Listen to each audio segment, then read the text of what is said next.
Welcome to Shiksha of இந்த exams. தோகேல பிராத்மிக்கில் 4வது poem பார்க்கலாம். तुलसी मीठे वचन ते चुक उपंजन चगुनूर बसिकन यग मंदिर है परिहारु वचन कठोर.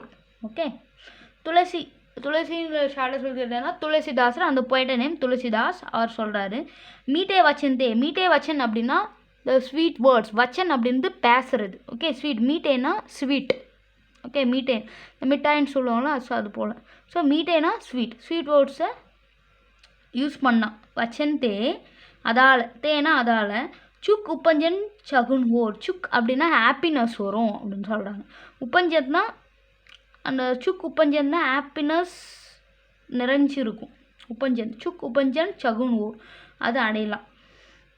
பசிக்கன் எகு மந்திர் ஹே. பசிக்கன்னா ஒருத்தரை இம்ப்ரெஸ் பண்ணுறது, அட்ராக்ட் பண்ணுறது. பசிக்கன் எகு மந்திர், ஒருத்தரை இம்ப்ரெஸ் பண்ணுவோம் இல்லை அட்ராக்ட் பண்ணணும்னா இதுதான் ஆக்சுவலி மந்திரம். ஐ மீன் லைக் அ சீக்ரெட். அதுதான் ஒரு டிப் அப்படின்னு சொல்லலாம். மந்திர் ஹை. பரிகாரு வச்சன் கட்டோர். பரிகாரு வச்சன் அப்படின்னா மற்றவங்கள இழந்து பேசுறதுன்னு சொல்லலாம் தமிழில். அப்படின்னா ஆஷ் வேர்ட்ஸை யூஸ் பண்ணுவோம், அப்படின்னா பேட் வேர்ட்ஸ் யூஸ் பண்ணி மற்றவங்கள டீஸ் பண்ணுறது. ஸோ பரிகாரு வச்சன் அப்படின்னா பேட் வேர்ட்ஸ். மீட்டே வச்சன் அப்படின்னு பார்த்தீங்கன்னா குட் வேர்ட்ஸ். பரிகாரு வச்சன் கட்டோர்னால் அது பண்ணக்கூடாதுன்னு சொல்லுவாங்க. ஓகே, பரிகாரு வச்சன் கட்டோர் அப்படின்னா கட் பண்ணிவிடுங்க, வேணாம் அப்படின்னு சொல்லுவாங்க. பரிகாரு வச்சன் கட்டோர். ஓகே, இது தோகேயில் இந்த 4 போயம், ஏதாவது 2 போயம் படித்தா நீங்கள் போதும். 4வது காலமில் எழுதுவீங்க.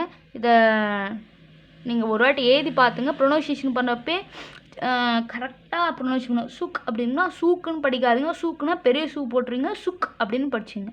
ஓகே, சுக் அப்படின்னா சின்ன சூ அப்படின்னா இந்த பக்கம் லெஃப்ட் ஹேண்ட் பக்கம் சுழிக்கணும்னு அர்த்தம். ஓகே, ஸோ படிக்கிறப்போ ப்ரொனவுன்சியேஷன் கரெக்டாக படிச்சிங்கன்னா மிஸ்டேக் வராது, கரெக்டாக எழுதலாம். ஓகே, படிக்கிறப்ப நான் ப்ரொனவுன்சியேஷன் சுக்கா சூக்கா அப்படின்ட்டு நீங்கள் கரெக்டாக படிக்கணும். ஓகே.